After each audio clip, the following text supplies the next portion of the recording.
मी खूप ट्रोल झाले, खूप निगेटिव्ह कमेंट्स मला मिळायचे. एकदा आमचं गोव्याला चॅलेंज हो. होतं. भर उन्हात आम्हाला उभं करून चॅलेंज करवलं आणि दुसऱ्या दिवशी आम्ही सगळेच आजारी आणि रात्रभर जुलाब, उलटी वगैरे असला बापरे! त्रास झाला हं, आणि नेक्स्ट डे शूट. परत हं, उन्हात तुम्हाला उभं केलं. हं. तर त्याच्यानंतर तुमचे डोळे खोल गेले, तुम्ही रात्रभर झोपले नाहीत, तुमची मानसिक परिस्थिती कशी आहे त्यांना जाणून घ्यायचं नाही. कारण की बरोबर. त्यांना त्यांचा शो पूर्ण करायचा आहे. बरं नसताना पण पूर्ण दिवस उभं राहून आम्ही शूट केलं आणि माझ्यासोबत जो माझा मित्र होता, माझा बेस्ट फ्रेंड होता, तोच कुकिंगला पेरला ठेवलेला. बरं. आणि आपण जसं कॅज्युअल बोलतो ना, "अरे काय रे, मूर्ख आहेस का?" आपल्यासाठी कॅज्युअल आहे. बरोबर आहे, पण बरोबर त्यांना आहे. मग ते रूड वाटतं आणि आपण मराठी लोकं कसं असतं, आपल्याला फिल्टर नसतात. आपण एकदम तोंड खरी गोष्ट जे आपल्या मनात मनात आहे जे ते असतं ते तोंडात. आपल्या तोंडावर असते. "काय हो. मूर्ख आहे का, बावळट आहेस का तू?" हे खरंय. कॅज्युअल आहे खरंय, आपल्यासाठी. खरंय. "अरे ये कैसे बोल रही, कितना रूड है, इसको तो बिग बॉस में होना चाहिए." म्हणलं, "हैं? हे काय ओह! आहे?" आणि म्हणजे मग तुमचे जे एक्सप्रेशन्स आहे, तुम्ही थोड्या वेळापूर्वी, "अरे मी विचार करत होते काहीतरी." तर तसे आमचे चेहरे कॅप्चर, माझा स्पेशली कॅप्चर केला जायचा आणि तो कुठे ना कुठे एडिट करायचे. आता मी शेफची जे बोलली आहे, हं. तो व्हॉईस तो दुसरीकडे मी विचार करते, हो. तिथे ते एडिट करून तो व्हॉईस चिपकवणं. पण मी हे शब्द इथे बोललेच नव्हते ना, हे मला माहिती आहे. तुम्हाला नाही माहिती ऑडियन्सला. बरोबर, तुम्हाला जे दिसणार तुम्ही त्याच्यावरच विश्वास करणार ना. बरोबर त्याच्यामुळे आहे. सुरुवातीला एवढं ट्रोल झाले. मग नंतर थोडं-थोडं कळालं, की अरे ह्या शोचं जे फॉर्मॅट मला कळू लागला आणि मग मी पण माझा बुद्धीचा वापर केला. म्हणजे हां, ठीक आहे, कैसे अरे हां, बढिया है. काही असू दे, आपली स्माईल ठेवायची आणि अरे सुहाना जी क्या आजकल आप बहुत खुश है, क्यों अच्छी नहीं लगती क्या? आप बहुत हँसने लगे, क्यों अच्छी नहीं लगती क्या? तोपर्यंत फॉर्मॅट माहिती नव्हता ना, की अरे बरोबर. हे एडिट करून मस्तपैकी चिपकवतात आणि आपली इमेज तर ही खराब दाखवतायत. मी अशी नाहीच आहे, मी अशी नाहीच आहे आणि तुम्ही मला तसं दाखवतायत. तर ती किती म्हणजे इतकं हर्ट झालेलं, की माझी मेंटल हेल्थ अगदी खराब झालेली. त्याचा परिणाम माझ्या डिशवर पण व्हायला लागला होता. बापरे! आणि त्यातनं बाहेर येणं आणि हां. इतर आणि तुमच्या अवतीभोवती जे कंटेस्टंट हं, असतात हं, हं. त्यांचे तोरे तर वेगळेच असतात. हो त्यांना ना? पण मॅनेज करा. सेटवर पण स्वतःला मेंटेन ठेवा. हे खूप मोठं चॅलेंजिंग असतं.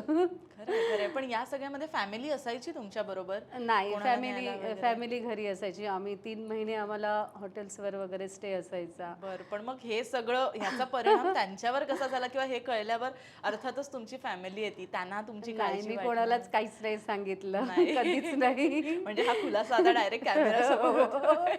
खरंय, त्याच्यामुळे खरंय. तुम्हाला स्ट्राँग राहणं अगदी जरुरी आहे. खरंय. म्हणजे हा कंप्लीट तुमच्या हाताचा, तुमच्या विचारांबरोबर तुमच्या मेंटल स्टॅबिलिटीचा गेम एक्झॅक्टली. आहे आणि नाहीतर दुनिया आहेत तुम्हाला झुकवायला बसलेली आहेत. खरी गोष्ट आहे. कसं वाटतंय पण आता फॅमिलीला कसं वाटतंय? तुमच्या मुलांना कसं वाटतंय आज? अगदी प्राउड फील वाटतं त्यांना. हो ना? "अरे, तू मास्टर शेफ का बेटा आहे." अरे वाह! त्यांना खूप छान वाटतं आणि हो. अ, आधी लहानपणापासून ते माझ्या हातचं खात वगैरे आले. हं. त्याच्यामुळे त्यांना तर माहिती आहे. पण आज ते घराबाहेर पडतात. त्यांची जेव्हा इंट्रोड्यूस करतात, की हं. अरे माझे म्हणजे करायची गरज पडत नाही. सगळे ओळखतात. हो. तर त्यांना तर प्राउड फील होतंच. फक्त हो ना? फॅमिलीच नाही तर आमची जी कम्युनिटी आजूबाजूचे सगळे आमचे सोसायटीचे पण त्यांना पण खूप प्राउड फील होतं. अभिमान वाटतो. कमाल, कमाल. अर्थातच म्हणजे त्यांची पूर्ण जर्नीच इतकी छान आहे, इतकी कमाल आहे.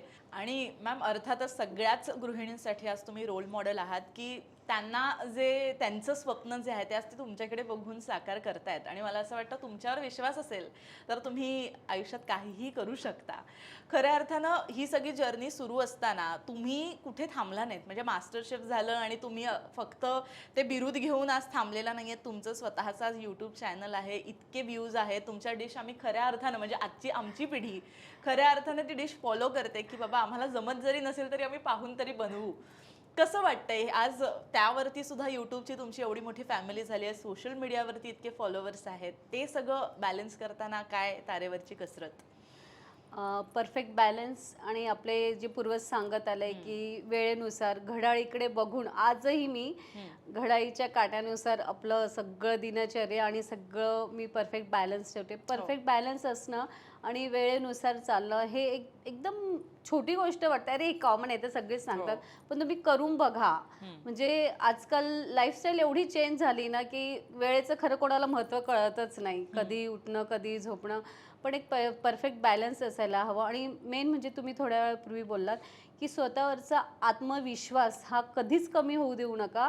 आणि सातत्य ही अशी गोष्ट नाही की तुम्हाला नक्कीच पुढे नेऊन ठेवते. खरंय. आणि आता तुमच्या जेव्हा सोशल मीडियावर यूट्यूबवरती वगैरे तुम्ही ज्या काही रील टाकता, व्हिडिओज टाकता, त्यावरती अशा काही ट्रोलिंग किंवा निगेटिव्ह कमेंट्स ह्याचा अफेक्ट आता होतो का, जितका तेव्हा व्हायचा?